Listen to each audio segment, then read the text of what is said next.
bank lobby was polished to perfection, the kind of place where glass gleamed under fluorescent lights and the faint smell of freshly printed money lingered in the air. Employees clicked away at their keyboards, their voices low, measured, professional. Everything about the building screamed formality and control, and then the silence cracked. It began with a scoff, a sharp burst of laughter that echoed louder than it should have. Heads turned. A few smirks spread across the room. The laughter belonged to the branch manager, a young man with a tailored navy suit, a blood-red tie, and the smug expression of someone who thought he owned the very air others breathed. Across from him stood a man who looked like he didn't belong there at all. He was old, not weak but worn, his face lined with years of weather and hardship. His shirt was faded, torn at the side, hanging loose over a pair of jeans that bore the marks of long days and rough work. On his head sat a straw hat that had seen better decades. He didn't move with the brisk authority of a businessman, but with the slow weight of someone who had carried too much in life and chosen not to complain about it. He placed his hand gently on the counter, his fingers thick and rough like they had split wood and turned soil for a lifetime. His voice was calm when he spoke. "I'd like to check my balance." The request was simple, innocent, but to the manager, it was the opening of a joke he couldn't resist. "Your balance?" The manager leaned forward, his voice loud enough for everyone nearby to hear. "Old man, if you even have a balance, I'll pay you double myself." The words landed like stones tossed into still water. The ripples were immediate. Employees standing nearby burst into laughter. Two women in pressed red blouses leaned toward each other, covering their mouths but failing to hide their amusement. Even a few customers glanced over, grinning at the cruel humor. The old man didn't laugh. His shoulders sagged slightly, his head lowered. But there was no anger in his eyes, only silence, heavy and unreadable. The manager smirked wider, encouraged by the reaction he was getting. He pointed a polished finger at the man, the gesture sharp, mocking. "Do you even know where you are? This is a bank, not a soup kitchen. You don't walk in here dressed like that talking about balances." The laughter grew louder. Some staff shook their heads as if they'd witnessed a comedy act. The young banker beside the manager leaned on the counter, chuckling. "Sir, maybe he means the balance of his life," he said with a sneer. "Because I doubt there's any money left in those pockets." The old man shifted slightly but remained quiet. His chest rose and fell in steady rhythm, like he'd heard such words 1,000 times before and knew how little they truly meant. "Go on then." The manager pressed, his tone dripping with arrogance. "Show me your account. If there's even a single dollar in there, I'll match it. I'll make you rich right here in front of everyone." "How about that?" A hush fell over the lobby for a brief moment. Even those laughing seemed curious now. Was this just another poor soul being humiliated in public? Or was there more to this story? The old man lifted his head slightly. For the first time, his eyes were visible beneath the brim of his straw hat. They weren't defeated. They weren't angry. They were steady, sharp, carrying a depth that unsettled the arrogance of the moment. "I just asked to check my balance," he said softly. His voice was calm, deliberate, almost too calm for someone being ridiculed. The manager didn't notice. He was too lost in his own performance, too wrapped in the audience's approval. "Balance, balance," he repeated, shaking his head mockingly. "Sure. Let's see if you even have a balance worth checking." He tapped on the keyboard with exaggerated flair, his colleagues laughing behind him like hyenas circling a wounded prey. The old man lowered his head again, his lips pressed in silence. But beneath that silence, something stirred. It wasn't shame, and no shame had long ago lost its grip on him. What lived inside him was patience, the kind that only grows after decades of being underestimated, dismissed, and mocked. The kind of patience that could shatter an entire room with a single revelation. As the laughter swelled once more, the narrator's voice carried a warning for the audience. Respect is not defined by the clothes on a man's back, nor the weight of his wallet. It is defined by his character. And sometimes the man you mock for being poor is the very one who holds the keys to your future. If you believe money doesn't define respect, type the word balance in the comments. Let's see how many of you agree. The laughter in the lobby wasn't fading, it was growing louder, bolder, uglier. The sound of it bounced off the marble floors and glass walls, echoing like cruel music. What had started as one man's mockery had quickly turned into a chorus of ridicule. The old man stood quietly at the counter, his shoulders slightly hunched, his straw hat shading most of his face. His clothes spoke of a life lived far from luxury, frayed threads dangling from his shirt, patches of faded denim covering his jeans. To the onlookers, he was just another stranger out of place, another easy target for the manager's wit. The manager, now feeding off the energy of his amused staff, leaned even closer, his voice loud and theatrical, as though he were performing on a stage. "Look at this, everyone," he announced, gesturing at the old man like he was an exhibit. "He wants us to check his balance. Balance. The only balance this man has is trying not to fall over from old age." The employees burst out laughing again, some slapping their desks, others exchanging whispers laced with mockery. The two women in red blouses laughed so hard their eyes watered, one of them whispering to the other, "Does he even know what a bank account is?" Even a couple of customers chuckled under their breath, the contagious cruelty pulling them in. No one wanted to stand out by defending the man. It was easier, after all, to laugh with the majority than to risk becoming the next target. The old man didn't react. He simply placed both hands on the counter, rough and weathered palms pressing against the polished surface.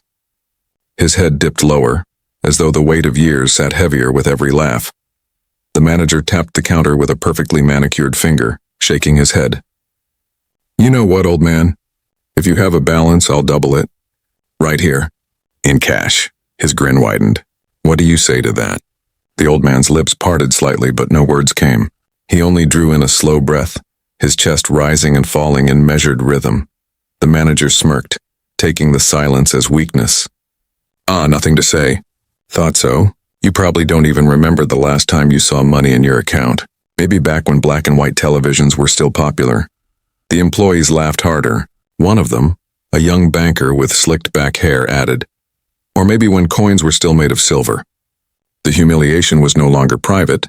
It had become public theater. People passing by the glass windows slowed to peek inside, catching fragments of laughter, seeing the scene play out without context. To them it looked like an ordinary moment of fun. They didn't realize they were witnessing cruelty disguised as comedy. And still the old man stayed silent. His head remained lowered, but beneath the brim of his hat, his eyes were alive. They weren't defeated, nor were they angry.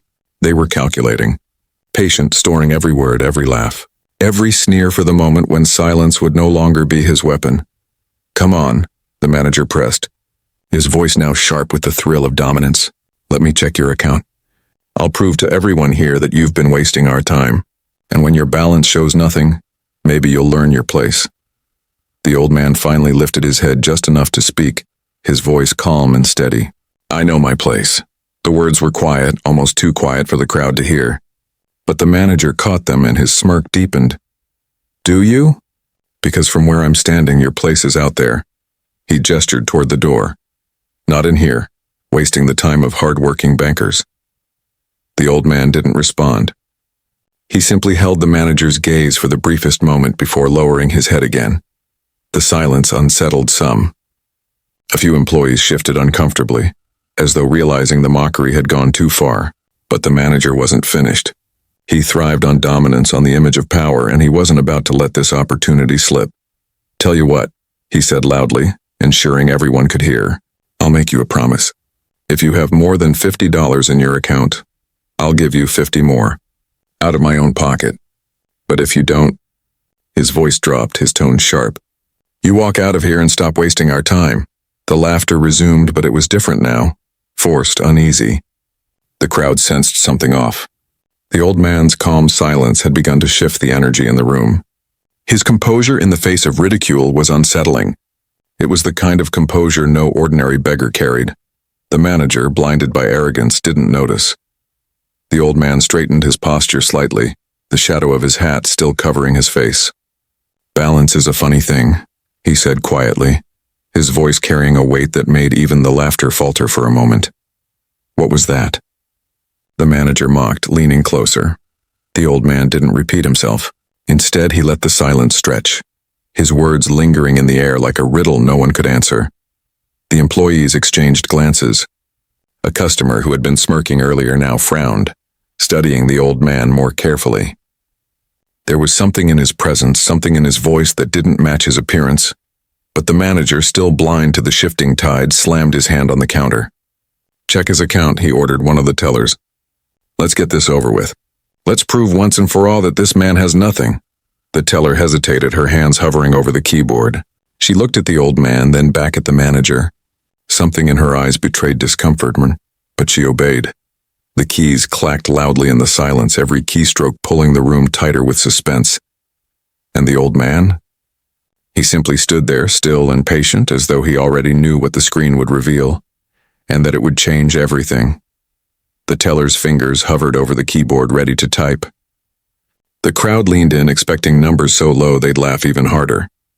But before the screen lit up, the narrator's voice cut through, pulling us back, not to the present moment of ridicule, but to the long road that had carried the old man here.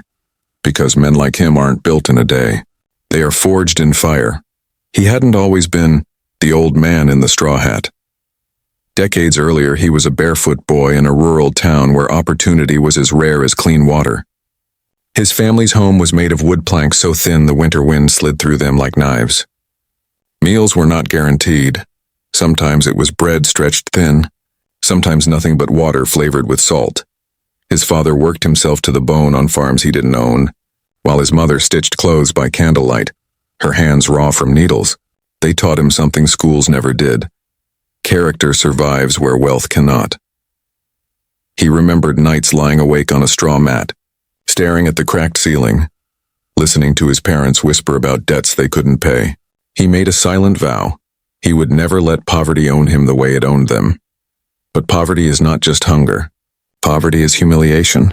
At school, other children mocked his torn clothes, his hand-me-down shoes with holes in the soles. Teachers pitied him, lowering expectations. He grew up learning the sting of laughter long before the bank lobby ever echoed with it. As a teenager, he worked any job he could find, carrying sacks of rice at the market, polishing shoes, delivering newspapers. He earned pennies, but each one mattered. He applied for real jobs and clerical work, shop assistants, but was turned away again and again. Too poor, too uneducated, too unfit. One employer had even laughed at him once, slamming a folder shut. "You don't belong in an office. Go back to the fields." Those words burned, not because they were cruel, but because they echoed the same mockery he would face years later at the bank. But instead of surrendering, he saved every penny. At night, while others slept, he taught himself numbers, reading borrowed books by candlelight. He practiced signatures on scraps of paper, learned multiplication tables until they became second nature, and read biographies of men who built empires from nothing. Each failure carved him sharper. Each humiliation hardened his resolve. In his early 20s, he finally caught a break, a small clerk's job at a rural bank branch. It wasn't much, the pay was meager, the hours long, but it was the door he'd been fighting for. He worked harder than anyone else, arriving before sunrise, leaving after dark. He memorized ledgers, calculated interest rates in his head faster than machines, and learned the names of every customer. But success attracts envy. One senior officer, threatened by his diligence, framed him for an accounting error. A sum of money went missing, and fingers pointed at the poor clerk who had no connections, no family name to defend him. He was fired without a hearing. He remembered the shame of walking home that night, his co-workers' whispers following him like shadows. His mother's tears when he told her. His own fists clenched so tightly his nails drew blood from his palms.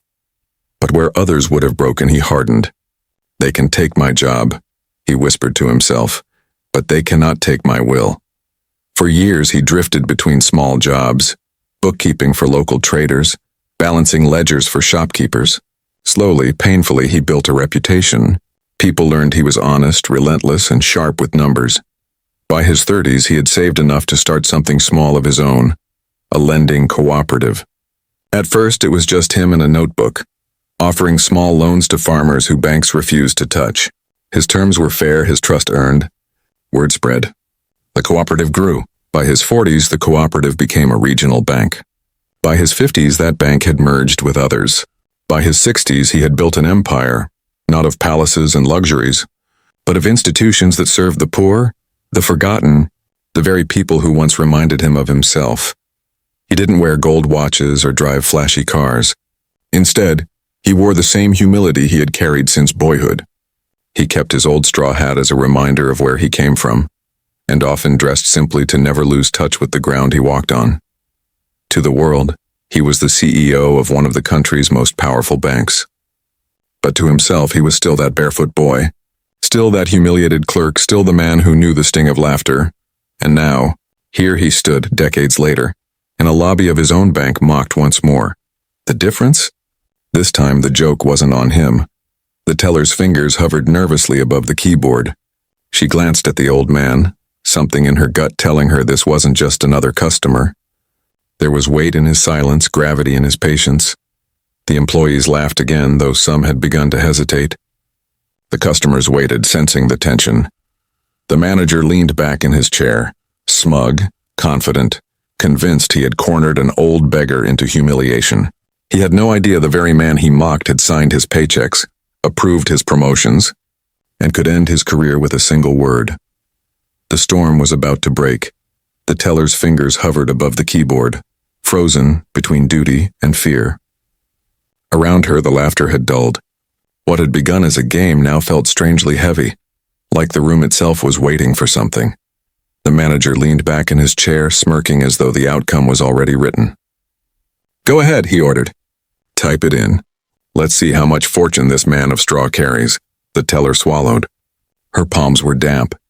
She cast another glance at the old man, but his face was unreadable. His silence pressed on her like a weight. The keyboard clacked softly as she typed in the account number he had scribbled on a worn slip of paper. Each keystroke echoed louder than the laughter that had filled the lobby moments ago. The monitor flickered, loading, and in that brief pause the tension swelled like a storm cloud. The old man's hands rested calmly on the counter. His posture was steady, unshaken, but beneath the brim of his straw hat, his eyes never left the manager's smug expression. "Come on, hurry up," the manager snapped, eager for the punchline he thought would crown his performance. "We don't have all day." Or is the system embarrassed to show us the truth? A few employees chuckled weakly, but it was nothing like before. Their laughter lacked conviction now. Something about the old man's stillness unnerved them, though they couldn't say why. Finally, the teller's face blanched. Her eyes widened as numbers filled the screen. She blinked once, twice, as if convinced she had mistyped. She checked again. The digits didn't change. She leaned back slowly, her lips parting in disbelief. "Well?" the manager demanded. "What is it?" "Don't keep us waiting," the teller hesitated. Her throat felt dry. She looked at the old man, then back at her superior. For a moment, words refused to come. The manager slammed his palm on the desk. "Speak up. How much does our guest have in his little account?" 50 cents? $5? The teller's voice trembled as she whispered. "Sir, it's not $5. The manager rolled his eyes dramatically, turning to the crowd. "See, I told you. It's probably nothing. Go on, tell us. How many coins did you find? 10, 20? The teller's voice rose slightly, though still shaky. "Sir, it's millions." The room froze. The words hung in the air like thunder that no one wanted to believe. The employees who had laughed fell silent, their smiles collapsing into stunned disbelief. Customers blinked, shifting uncomfortably. Even the hum of the ceiling lights seemed louder now. The manager's grin faltered. "What did you say?" The teller cleared her throat, forcing herself to speak more firmly this time. "The balance shows millions of dollars." Gasps rippled through the lobby. A pen clattered to the floor as one of the staff dropped it. A customer turned his head so sharply that his glasses slid down his nose. The two women in red blouses covered their mouths, their laughter swallowed by shock. The old man remained perfectly still, his hands resting on the counter, his posture calm. Only now his head lifted slightly, and for the first time his eyes were fully visible. They were steady, sharp, and filled with the kind of authority no amount of mockery could erase. The manager's face flushed crimson. He stammered, his voice cracking under the weight of disbelief. That can't be right. Run it again. The system must be glitching." The teller obeyed, her hands shaking as she retyped the account number. The system refreshed, loading once more. And again the same figures glowed on the screen, an amount so staggering it silenced every whisper, every laugh, every ounce of arrogance in the room. Millions. The manager's mouth opened, then closed. His confidence drained out of him like water from a cracked jug. He looked around, desperate for someone to laugh, to join him in dismissing what he had just heard. But no one laughed.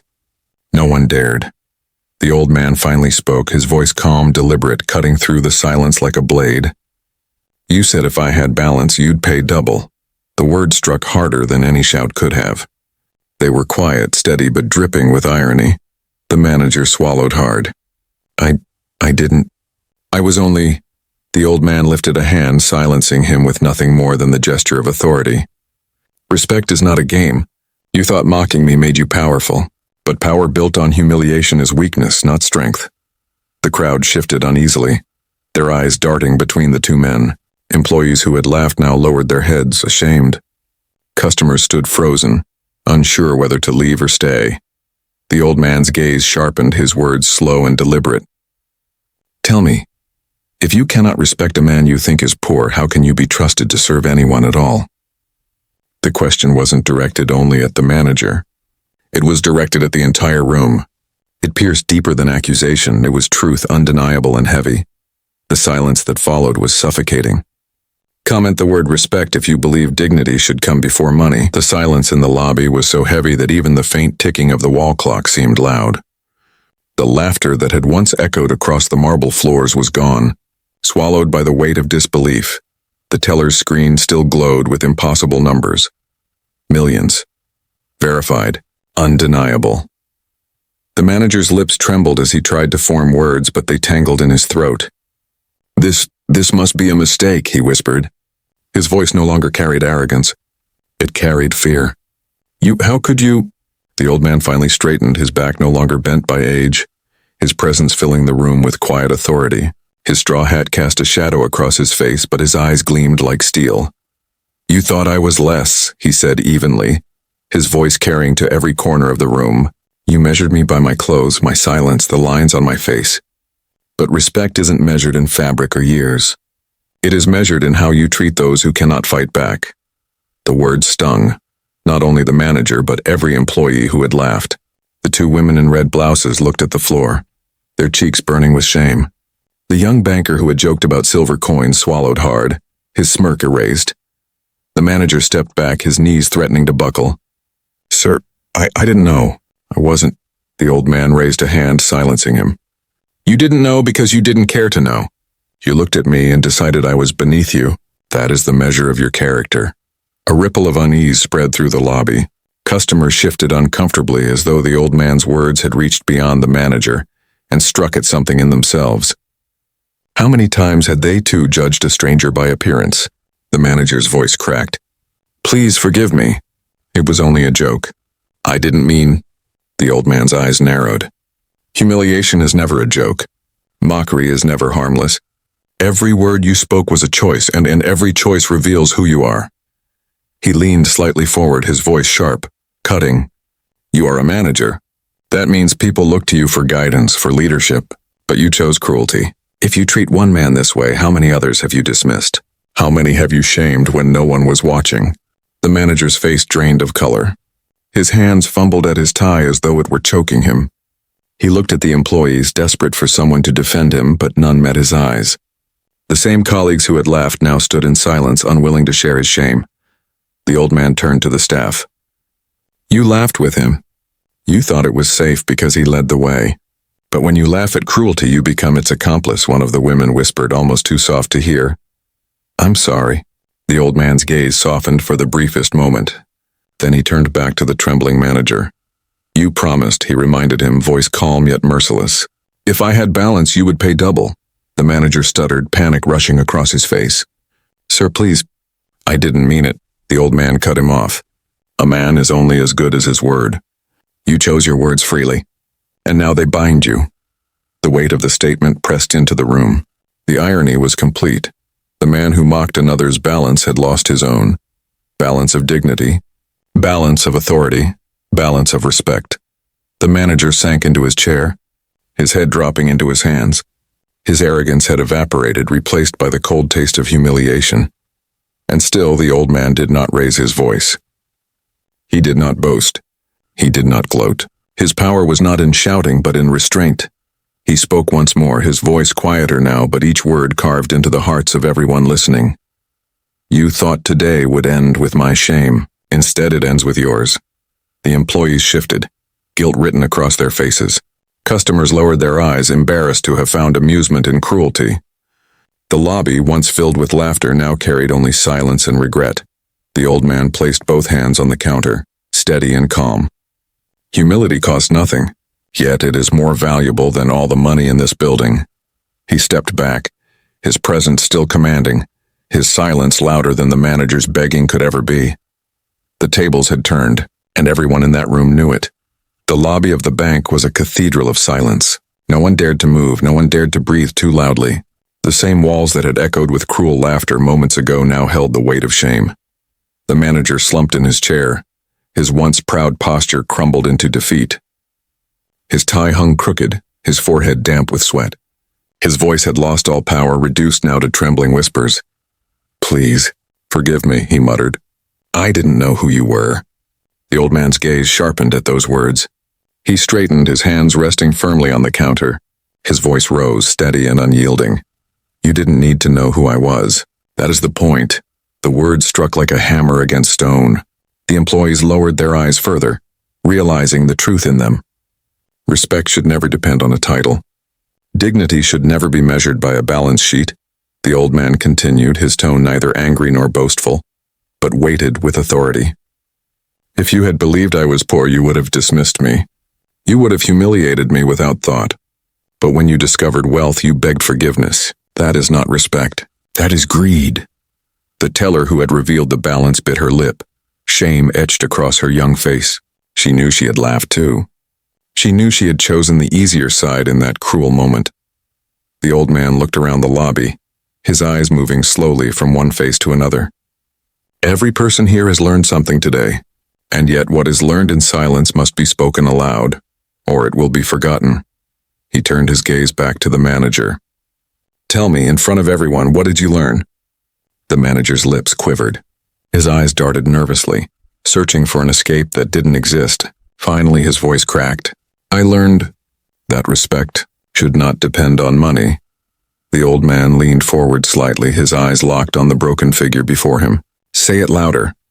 The manager swallowed, then spoke louder, though his voice still shook. Respect should not depend on money. The old man nodded once, then spoke again, his voice firm. And what else? Tears welled in the manager's eyes. That mocking others only reveals my own weakness. The old man let the silence stretch, allowing the confession to hang in the air like an unspoken contract. Then he finally nodded. Good. Because a leader who cannot respect those beneath him has no right to lead. The employees exchanged uneasy glances. The truth was unavoidable. The manager's voice broke once more. Will you fire me? The question sliced through the room, raw and desperate. Everyone's eyes shifted to the old man, waiting for the verdict. Some expected fury. Others expected mercy. All expected finality. But the old man's answer surprised them all. No, he said softly. The manager blinked, stunned. No? The old man shook his head. Firing you would be too simple. It would teach nothing. You would leave here angry, bitter, blaming everyone but yourself. No, you will remain. But from this day forward, you will work not as a master but as a servant. Every person who enters this bank will remind you of what you did today. And every time you feel pride rise in your chest, you will remember this moment, when an old man you thought worthless showed you who you truly were.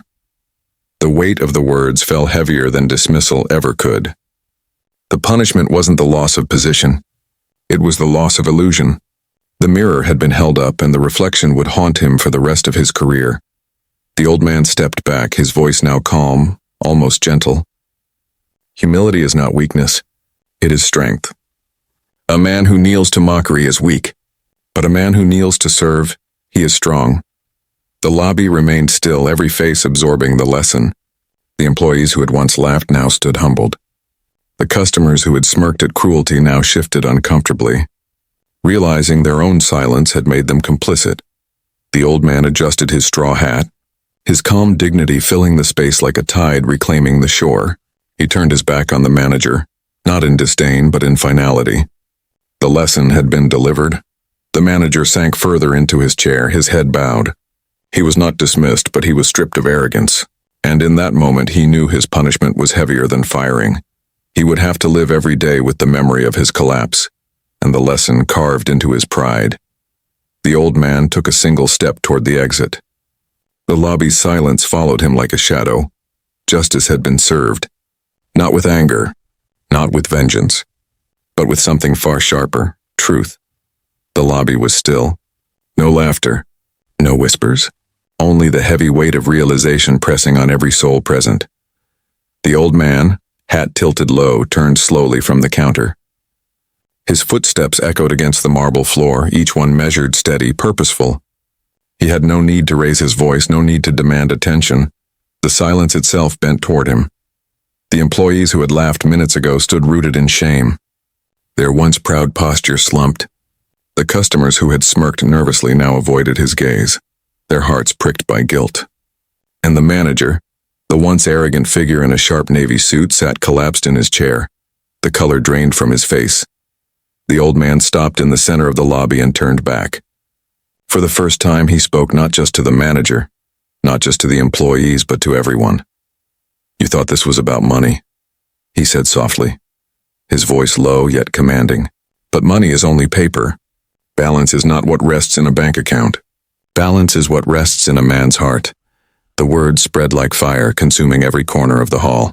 People shifted, some lowering their heads, others meeting his eyes with trembling honesty. He stepped closer to the crowd, his hands folded calmly in front of him. "I was born with nothing. My father worked the fields. My mother sewed clothes until her fingers bled. We had no riches, but they gave me something greater: dignity, respect. The knowledge that you measure a man not by what he wears, but by what he carries in his soul." The teller who had revealed the account balance blinked back tears. She had mocked him too in her silence. Now his words pierced her deeper than any rebuke. The old man's gaze swept across the room. Humiliation is a poison. When you laugh at another's pain, you drink it first. When you mock the weak, you expose your own weakness. And when you respect only the wealthy, you reveal that you are poor, not in your wallet, but in your spirit. The manager stirred, lifting his head slightly, shame burning on his face. He opened his mouth as if to speak, but no sound came. He was silenced not by force, but by truth. The old man continued, "Today you mocked me because you thought I was nothing. But what if I had been nothing? Would that make me less deserving of respect? No, every man, rich or poor, deserves dignity, because wealth can vanish in a day, titles can crumble in a moment. But character remains." The lobby was heavy with silence, yet every word landed like a hammer striking steel. "I built banks," the old man said, his voice steady, "not to be worshipped, but to serve. I created them so men and women who were once ignored, like I was, could have a chance. But what use is a bank if those inside cannot even respect the ones they claim to serve?" His words cut deep, sharper than dismissal, heavier than punishment. Employees shifted on their feet, some with tears glistening in their eyes. Customers who had once laughed with the crowd now stood as though rooted in place, ashamed of their silence. The old man took a deep breath, his chest rising with the weight of years. "Do not think of this as my lesson alone. This is your lesson. Each of you will leave here remembering this day. And when you see someone who looks beneath you, you will remember that dignity does not wear fine clothes, humility does not drive fancy cars, and respect is the only currency that never loses value." The words struck like thunder. The teller covered her mouth, stifling a sob. The manager lowered his head until his forehead nearly touched the desk, his pride stripped bare. The old man adjusted his straw hat, his expression calm, unshaken. The measure of a man is not what he owns. It is what he gives. And sometimes the greatest gift you can give is respect. He paused, letting the silence absorb the truth. Then with finality he turned toward the doors. No one dared stop him. No one dared speak. The employees who had once laughed now watched him go with tears and regret. The customers who had smirked now bowed their heads in shame. Even the manager, broken and trembling, remained frozen in his seat, knowing he had been judged not by wealth but by character. The old man's footsteps echoed one last time as the glass doors closed behind him. And the lobby, once filled with laughter, would forever remember the day an old man taught them all the true meaning of balance. Never mock the poor, for you do not know their story. Never worship the rich, for wealth can vanish in an instant. Respect every soul you meet, because in the end it is not your money that defines you. It is your character. If you believe respect is worth more than money, comment the word humility below. Let's fill this story with humility today.